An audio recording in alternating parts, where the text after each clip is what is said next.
इस लेक्चर में हम डिस्कस करेंगे कॉम्प्लेक्स कंपाउंड्स को।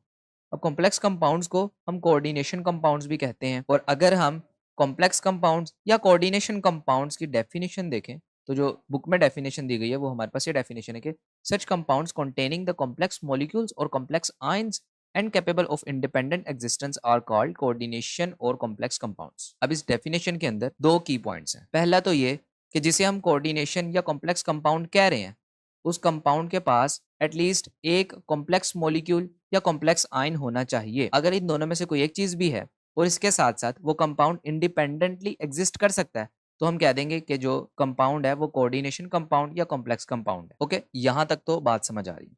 अब देखें, अगली बात हम देखते हैं कि एक कंपाउंड के अंदर हमें पता है कि दो पोर्शन होते हैं, एक पॉजिटिव पोर्शन होता है और एक नेगेटिव पोर्शन होता है। क्योंकि हमें पता है जब कोई भी कंपाउंड बनता है और उसको हम आयनाइज करते हैं तो आयनाइज जब होता है तो वो उसका कुछ पॉजिटिव पोर्शन अलग होता है और कुछ नेगेटिव पोर्शन अलग होता है, जिसे हम केमिस्ट्री में एनाइन और केटाइन कहते हैं। बिल्कुल इसी तरह कॉम्प्लेक्स कंपाउंड्स के अंदर भी केटाइन और एनाइन होते हैं। अब एक कॉम्प्लेक्स कंपाउंड के अंदर या तो एनाइन कॉम्प्लेक्स होगा और केटाइन सिंपल होगा, ठीक है, या फिर एनाइन सिंपल होगा और केटाइन कॉम्प्लेक्स होगा। यानी कि सिंपल वर्ड्स में कि एनाइन और केटाइन में से कोई एक कॉम्प्लेक्स होगा और दूसरा सिंपल होगा किसी एक कोऑर्डिनेशन कंपाउंड के अंदर। ओके, यहाँ तक तो हमें पता चल गया। अब हम एक एक्सपेरिमेंट को डिस्कस कर लेते हैं जिसमें साइंटिस्ट ने आयरन साइनाइड और पोटेशियम साइनाइड को मिक्स किया।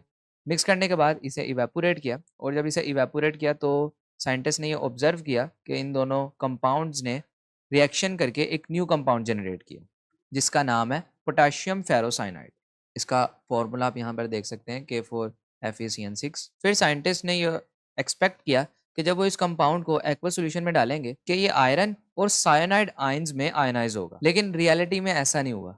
क्या हुआ? पोटेशियम के आयंस इसने जनरेट किए और साथ फेरोसाइनाइड के आयंस जनरेट किए। ठीक है, पोटेशियम के तो सिंपल आपको पता है K+ पोटेशियम का आयन होता है, और इसके साथ जो फेरोसाइनाइड आयन है वो आप यहाँ पर देख सकते हैं FeCN6 होल की पावर 4, एक्चुअली -4। और अगर इस अनायन को हम देखें FeCN6 को, तो देखें ये एक कॉम्प्लेक्स एनाइन है। जैसे कि हमने ऊपर डिस्कस किया था कि कॉम्प्लेक्स कंपाउंड के अंदर एनाइन कॉम्प्लेक्स होता है या तो केटाइन कॉम्प्लेक्स होता है। तो हमारे केस में देखें एनाइन कॉम्प्लेक्स है। कॉम्प्लेक्स किस तरह से है? अगर आपको इसका हम स्ट्रक्चर दिखाएं तो देखें इसका स्ट्रक्चर किस तरह से होता है। आयरन जो है वो सेंटर में लगा हुआ है और बाकी साइनाइड ग्रुप जो है वो साइड्स पर अटैच है। और देखें 6 साइनाइड ग्रुप अटैच है और दरमियान में आयरन है, और इस पूरे के ऊपर -4 जो है वो चार्ज है, यानी कि ये एक कॉम्प्लेक्स एनाइन है। और देखें जो केटाइन है वो हमारे पास यहाँ पॉजिटिव है। तो इसी वजह से जब ये कंपाउंड फॉर्म में होता है यानी कि K4FeCN6 इस तरह का होता है तो इसको हम कह देते हैं कि ये कॉम्प्लेक्स कंपाउंड है या कोऑर्डिनेशन कंपाउंड।